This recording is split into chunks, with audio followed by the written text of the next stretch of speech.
Hello बच्चों, class 11th chemistry के second chapter structure of atom के अंदर हम पढ़ रहे थे क्वांटम नंबर, है ना। और क्वांटम नंबर के अंदर हमारा जो पहला क्वांटम नंबर हमने पढ़ लिया था, प्रिंसिपल क्वांटम नंबर क्या होता है उसके बारे में डिटेल में हम पढ़ चुके हैं। और हमारा जो सेकेंड क्वांटम नंबर हमारा है एजीमुथियल क्वांटम नंबर, इसके बारे में जिसको हम कहते हैं एंगुलर क्वांटम नंबर, है ना। एजीमुथियल क्वांटम नंबर जिसका दूसरा नाम एंगुलर क्वांटम नंबर, जिसको हम रिप्रेजेंट करते हैं एल से। तो ये एजीमुथियल क्वांटम नंबर क्या होता है, एल की वैल्यू को हम कैसे निकालते हैं, इसको डिटेल से समझने वाले हैं। बिल्कुल ध्यान से पढ़िएगा तो ये आपको अच्छे से समझ में आ जाएगा, है ना। बिल्कुल आपका ध्यान इधर रहेगा तो कहीं भी कोई समस्या आने वाली नहीं है कि एल की वैल्यू हम कैसे निकालते हैं। ओके, तो शुरू करने से पहले इसका स्क्रीनशॉट ले लें।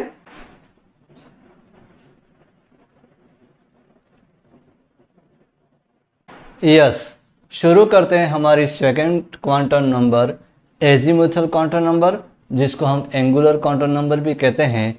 तो ये एंगुलर क्वांटम नंबर जो है या जो एजीमुथियल क्वांटम नंबर है वो किसने दिया था, है ना। सबसे पहले उसकी बात करते हैं कि ये क्वांटम नंबर किसने दिया था।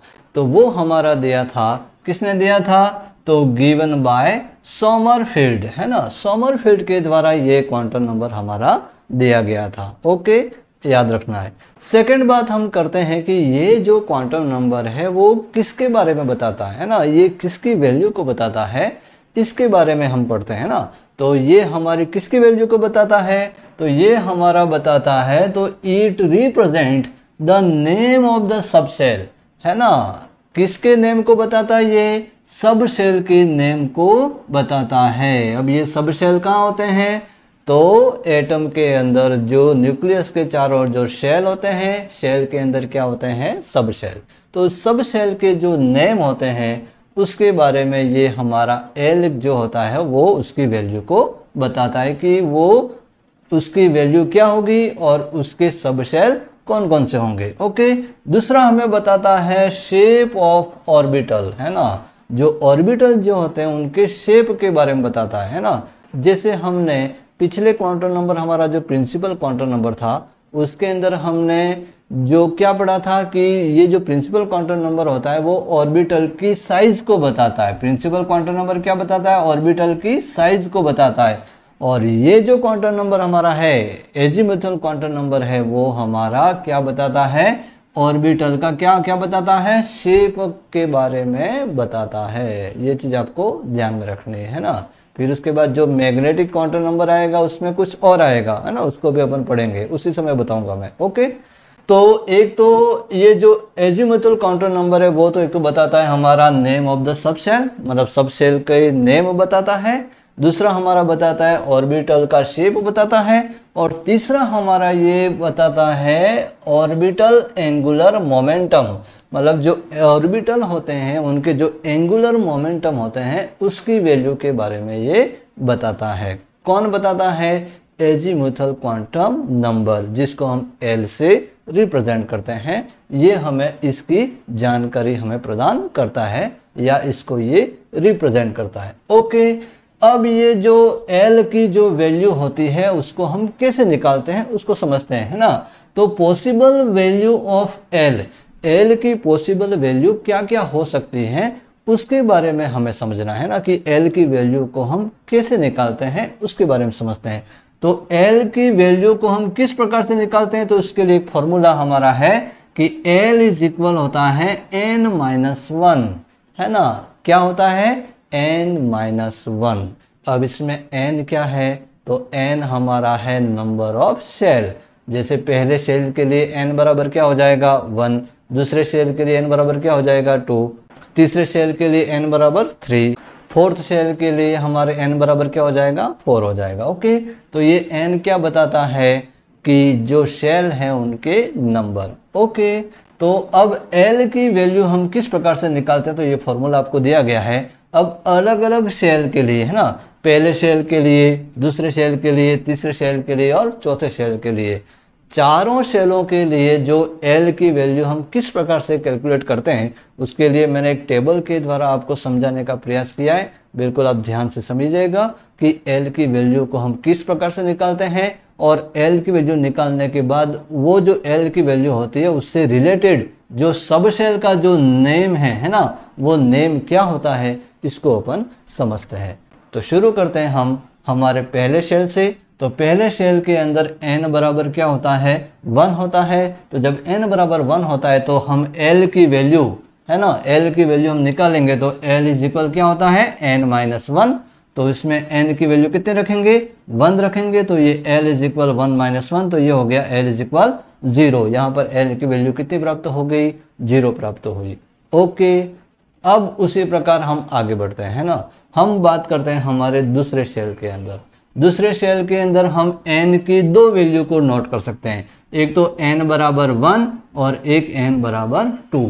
n की दो वैल्यू को रखेंगे कौन से सेल में, दूसरे सेल में। इसी प्रकार हम तीसरे सेल में n की वैल्यू कितनी रखेंगे, n की वैल्यू 3 रखेंगे। पहले तो 1 रखेंगे, फिर 2 रखेंगे और फिर 3 रखेंगे, है ना, 1 2 3। पहले 1 रखेंगे, 2 रखेंगे और 3 रखेंगे।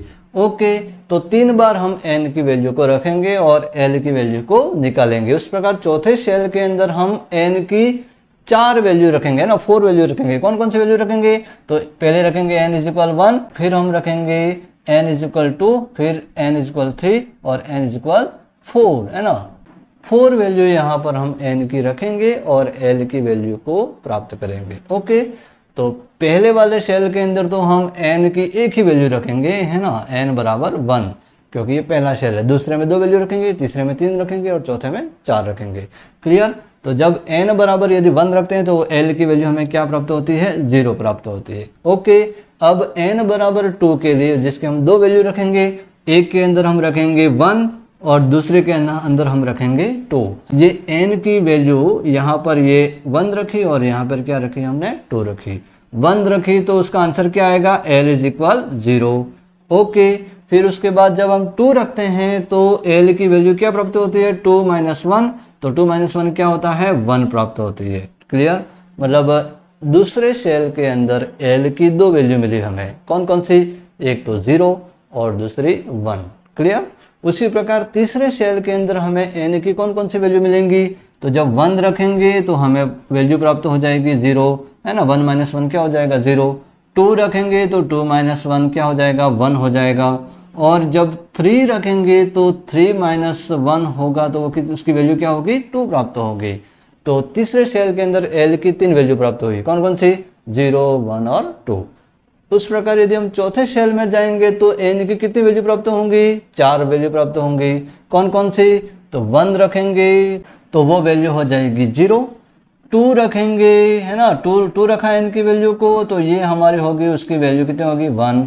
3 रखेंगे तो उसकी वैल्यू हो जाएगी 2 और जब 4 रखेंगे, है ना, तो उसकी वैल्यू 4 - 1 कितना हो जाएगा 3 हो जाएगा। तो चौथे सेल के अंदर L की 4 वैल्यू, है ना, 4 वैल्यू हमें प्राप्त होती है।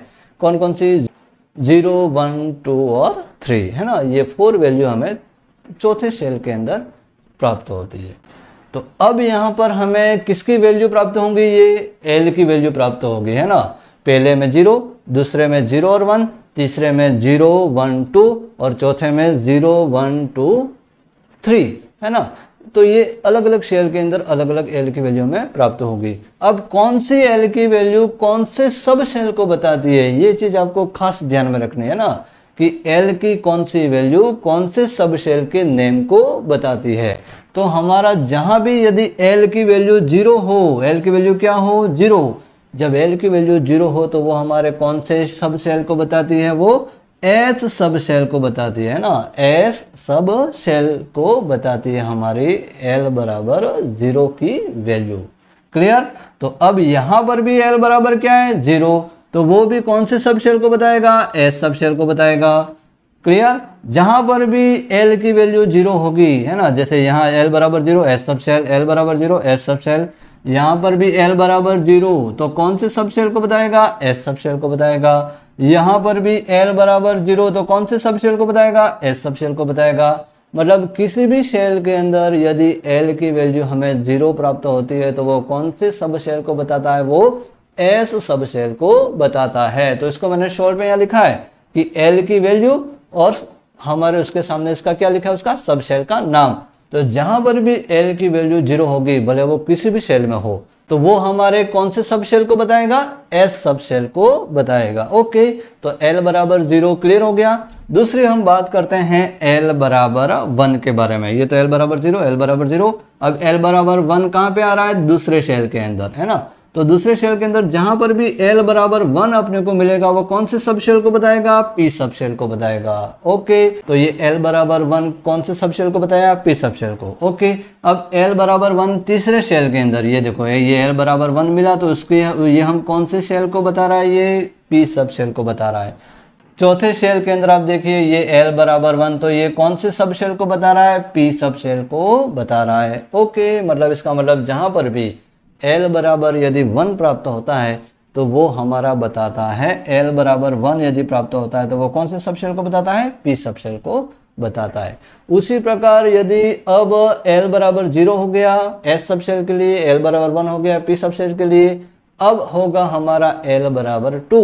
तो एल बराबर 2 होता है वो कौन से सब शेल को बताता है, डी सब शेल को, है ना। तो एल बराबर 2 हमारा कहाँ पे आ रहा है, तीसरे शेल के अंदर। ओके, तो ये एल बराबर 2 है वो हमारे डी सब शेल को बताता है।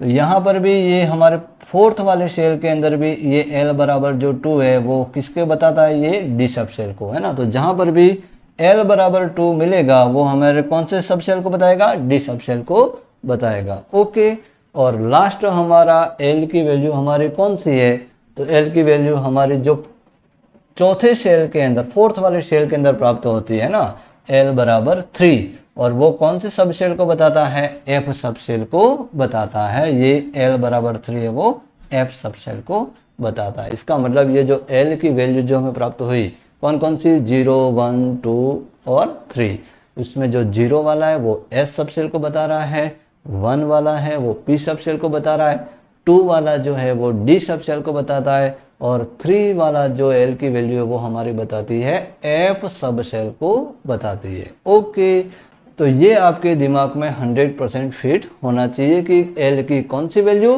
कौन से सब शेल को बताती है। ओके, ये आपको याद होना चाहिए। ओके, आगे बढ़ते हैं अपन। अब यहाँ पर बात कर रहे हैं कि ये तो चलो ये एस सब शेल को बता दिया। अब ये एस वाला सब शेल कौन से शेल के अंदर है, तो पहले वाले शेल के अंदर। तो इसका नाम क्या हो जाएगा, इसका नाम हो जाएगा 1s। तो इस 1s के अंदर हमारा जो 1 जो है वो हमारे n की वैल्यू को बता रहा है, और ये जो s है वो किसकी वैल्यू को बता रहा है, l की वैल्यू को बता रहा है। क्लियर, तो ये हमारा नाम हो गया 1s। उसी प्रकार ये जो s जो सब शेल है वो हमारे कौन से शेल के अंदर है, दूसरे शेल के अंदर, तो ये इसका नाम क्या हो जाएगा 2s। ये p सब शेल है वो कौन से शेल के अंदर है, दूसरे शेल के अंदर, तो नाम क्या हो जाएगा 2p, है ना। मतलब जिस शेल में जो होगा उसके अकॉर्डिंग उस सब शेल का क्या हो जाएगा नाम, है ना। जैसे हमारा s वाला सब शेल है वो तीसरे के अंदर है तो उसका नाम क्या हो जाएगा 3s। उसी प्रकार p सब शेल हमारा यदि तीसरे शेल के अंदर तो वो क्या हो जाएगा 3p, है ना। d सब शेल हमारे तीसरे के अंदर है तो वो हो जाएगा 3d, है ना। फिर उसके बाद में जब फोर्थ शेल के अंदर जाएंगे तो वहां पर भी नाम हो जाएंगे 4s, 4p, 4d और 4f। क्लियर। इस टेबल से हमें एक बात और प्राप्त होती है, कौन सी प्राप्त होती है, ध्यान रखना कि पहले वाले के अंदर केवल 1s ही होता है ना, उसके अंदर 1p, 1d और 1f होता नहीं है। पहले के अंदर केवल क्या होता है 1s। दूसरे के अंदर हमारा होते हैं 2s और 2p, उसके अंदर 2d और 2f होते नहीं हैं। क्लियर, 2s और 2p दो ही होते हैं। तीसरे के अंदर हमारे होते हैं 3s, 3p और 3d, है ना। इसके अंदर 3 होते हैं 3s, 3p, 3d और 3f होता नहीं है, ये चीज भी ध्यान रखनी है। ओके, और चौथे के अंदर हमारे 4 होते हैं, 4s भी होता है, 4p भी होता है, 4d भी होता है और 4f भी होता है। ओके, तो ये भी हमें इस टेबल से हमें ये जानकारी प्राप्त होती है जो आपको याद रखनी है। ओके, तो ये तो बात होगी एल की वैल्यू और उससे रिलेटेड जो सब शेल है उसके नाम। अब हम बात करते हैं, यहाँ पर आगे बढ़ाते हैं इसको कि द नंबर ऑफ ऑर्बिटल, मतलब ये जो सब शेल जो हमें मिले कौन कौन से मिले, एक तो s मिला, p मिला, d मिला और f मिला। ये जो 4 जो सब शेल है उनके अंदर कितने कितने ऑर्बिटल होते हैं, उनके नंबर है ना। जैसे आपको पता है कि S वाले के अंदर 1 ऑर्बिटल होता है, P वाले के अंदर 3 होते हैं, D वाले के अंदर 5 होते हैं और F वाले के अंदर कितने होते हैं, 7 होते हैं। ये आपको पहले से पता है। लेकिन ये नंबर भी हमें कहाँ से मिले, उसके लिए भी एक फॉर्मूला है। वो फॉर्मूला हमारा क्या है, तो the number of orbital in a particular subshell, मतलब उस सब शेल के अंदर कितने नंबर ऑफ ऑर्बिटल होंगे उसकी वैल्यू निकालने का फॉर्मूला हमारा है 2l+1, 2l+1। इसमें l की वैल्यू को रखेंगे और नंबर ऑफ ऑर्बिटल उस सबशेल के अंदर कितने ऑर्बिटल हैं उसकी वैल्यू को हम प्राप्त कर लेंगे। ठीक है, तो प्राप्त करते हैं अपन। सबसे पहले हम बात करते हैं S सबशेल के लिए। S सबशेल के लिए L की वैल्यू क्या होती है, 0 होती है। जब L की वैल्यू 0 होती है तो L की वैल्यू यहाँ फॉर्मूले में रखेंगे हम 2l+1। 2l+1 के अंदर L की वैल्यू 0 हो जाएगी, 2 × 0 है ना। 2 × 0 की वैल्यू क्या होगी, 0, और 0 में 1 को जोड़ेंगे तो आंसर क्या आएगा, 1 आएगा। मतलब हमारा जो S सबशेल होता है उसके अंदर कितने ऑर्बिटल होते हैं, एक ही ऑर्बिटल होता है ना, जिसको हम कौन सा ऑर्बिटल कहते हैं, S ऑर्बिटल है ना। तो 1 है तो इसके लिए कोई अलग से कोई नाम नहीं है, एक ही नाम है S ऑर्बिटल। सेकेंड हम बात करते हैं P सबशेल। तो P सबशेल के अंदर जो ऑर्बिटल होते हैं वो कितने होते हैं, नंबर ऑफ ऑर्बिटल। तो उसके लिए L की वैल्यू होती है 1, तो 2l+1 के अंदर हम L की वैल्यू को रखेंगे 1, तो 2 × 1 कितना हो जाएगा 2, और 2+1 कितना हो जाएगा 3। मतलब P वाले के अंदर, P सबशेल के अंदर कितने ऑर्बिटल होते हैं, 3 ऑर्बिटल होते हैं। कौन कौन से होते हैं, तो उसके नाम भी मैंने यहाँ लिखे हैं और आपको पता भी है, Px, Py और Pz। ओके, फिर उसके बाद हम बात करते हैं D सबशेल की। तो D सबशेल के अंदर L की वैल्यू क्या होती है 2, तो L की वैल्यू जब 2 रखेंगे तो 2 के साथ में L की वैल्यू हम क्या रखेंगे, 2 रखेंगे, तो 2 × 2 22 कितना हो जाएगा 4, 4+1 कितना हो जाएगा 5। तो D सबशेल के अंदर हमारे कितने ऑर्बिटल होते हैं, 5 ऑर्बिटल होते हैं, जिसके नाम आपको पता है। फिर भी इसको एक बार आप देख लें कौन कौन से D ऑर्बिटल होते हैं, dxy, dyz, dxz, उसके बाद में dx² - y² और dz²। ये 5 प्रकार के ऑर्बिटल होते हैं हमारे D सबशेल के अंदर। उसके बाद हमारे F सबशेल में कितने ऑर्बिटल होंगे, तो उसके लिए L बराबर कितने रखेंगे हम, 3 रखेंगे। तो 2 × 3 है ना, ये L की वैल्यू को 3 रखा तो 2 × 3 + 1 हो जाएगा हमारा, ये 6 + 1 कितना हो जाएगा 7। मतलब F के अंदर हमारे कितने ऑर्बिटल होते हैं, 7 ऑर्बिटल होते हैं, है ना। कौन कौन से होते हैं उसके भी अलग अलग नाम है ना, आपको अभी याद रखने नहीं है। तो ये हमारे, मैंने क्या बताया कि कौन से सबशेल के अंदर कितने कितने ऑर्बिटल रहते हैं। जैसे S के अंदर 1 ही ऑर्बिटल होता है, P के अंदर 3 होते हैं, D के अंदर 5 होते हैं और F के अंदर 7 होते हैं। ओके, तो ये हमारे हो गए सबशेल और उनके ऑर्बिटल के नंबर। उसके बाद एक बात और लिखी है, उसको ध्यान से देखना। कौन सी बात लिखी है ना, ध्यान से देखना। The number of electron in subshell, मतलब एक सबशेल के अंदर कितने इलेक्ट्रॉन होंगे, है ना, कितने इलेक्ट्रॉन रहेंगे वो आपको बताना है। तो वो हम कैसे निकालेंगे, तो एक चीज आपको दिमाग में रखनी है कि एक ऑर्बिटल के अंदर, है ना, सिंगल ऑर्बिटल, एक ऑर्बिटल के अंदर कितने इलेक्ट्रॉन रहते हैं, 2 इलेक्ट्रॉन। तो जैसे मान लो एक ऑर्बिटल है तो उसके अंदर यदि मैं कहूँ कि नंबर ऑफ इलेक्ट्रॉन कितने होंगे, तो हमारे वो हो जाएंगे 2, है ना। तो इसका मतलब ये होगा कि हमारा जो S सबशेल है उसके अंदर कितने ऑर्बिटल हैं, एक ऑर्बिटल, तो इसके अंदर नंबर ऑफ इलेक्ट्रॉन कितने होंगे, 2 होंगे। उसी प्रकार हमारा P सबशेल है, उसके अंदर ऑर्बिटल कितने होते हैं, 3, तो नंबर ऑफ इलेक्ट्रॉन कितने होंगे, 3 का डबल कितना हो जाएगा, 6 इलेक्ट्रॉन होते हैं। उसी प्रकार हमारा जो D सबशेल है उसमें कितने ऑर्बिटल हैं, 5 ऑर्बिटल हैं, तो उसमें कितने इलेक्ट्रॉन होंगे, तो उसके डबल, 5 के डबल कितने हो जाएंगे, 10 इलेक्ट्रॉन। 10 इलेक्ट्रॉन रह सकते हैं एक D सबशेल के अंदर। उसी प्रकार हमारे F जो सबशेल है उसके अंदर कितने ऑर्बिटल हैं, तो 7 ऑर्बिटल। तो 7 के अंदर कितने इलेक्ट्रॉन रह सकते हैं, तो 7 का डबल कितना हो जाएगा, 14 इलेक्ट्रॉन उस F सबशेल के अंदर रह सकते हैं। मतलब ये जो नंबर ऑफ ऑर्बिटल हैं उनका यदि हम डबल करते हैं, है ना, ऑर्बिटल का डबल करते हैं तो हमें क्या मिलता है, नंबर ऑफ इलेक्ट्रॉन जो सबशेल के अंदर होते हैं। तो इसके लिए तो फॉर्मूला क्या हो जाएगा, ये 2l+1 तो है ही, है ना, ये 2l+1, और उसको यदि हम डबल कर देंगे तो हमें क्या मिल जाएंगे, number of electron in subshell. Subshell के अंदर कितने इलेक्ट्रॉन रह सकते हैं उसके नंबर हमें प्राप्त हो जाएंगे। ओके, तो इस वीडियो के अंदर हमने एजीमुथल क्वांटम नंबर, जिसको हम कहते हैं एंगुलर क्वांटम नंबर, जिसको रिप्रेजेंट करते हैं हम L से, तो उस L की वैल्यू को हम कैसे प्राप्त करते हैं, और वो L की जो वैल्यू प्राप्त होती है उस L की वैल्यू से हम कौन कौन से जो सब सेल है उनके जो नेम हम देते हैं, जैसे कौन से नेम, L बराबर 0 के लिए S, L बराबर 1 के लिए P, L बराबर 2 के लिए हमारा D और L बराबर 3 के लिए हमारा F। तो ये L की वैल्यू और उससे रिलेटेड जो सब शेल है उनके नेम। फिर उसके बाद हम पढ़ते हैं कि ये जो सब शेल होते हैं उनके अंदर नंबर ऑफ ऑर्बिटल, ऑर्बिटल के कितने नंबर होते हैं, है ना। जैसे S के अंदर 1 ऑर्बिटल होता है, P के अंदर 3 ऑर्बिटल होते हैं, D के अंदर 5 होते हैं और F के अंदर 7 ऑर्बिटल होते हैं। ये हमने एक फॉर्मूले 12+1 से हमने निकाला। और फिर उसके बाद मैंने आपको बताया कि वो जो ऑर्बिटल होते हैं उसमें नंबर ऑफ इलेक्ट्रॉन कितने रहते हैं उस सब शेल के अंदर, तो उसका फॉर्मूला हमारा है 2 × 12+1, है ना। उस फॉर्मूले से उस सब शेल के अंदर कितने इलेक्ट्रॉन रहते हैं उसके बारे में हमने इसको डिटेल से समझा। आशा करता हूँ आपको समझ में आया होगा। वीडियो अच्छा लगा हो तो उसे लाइक और शेयर करें और हमारे चैनल को सब्सक्राइब ज़रूर करें। मिलते हैं नेक्स्ट वीडियो में, तब तक के लिए जय हिंद, वंदे मातरम।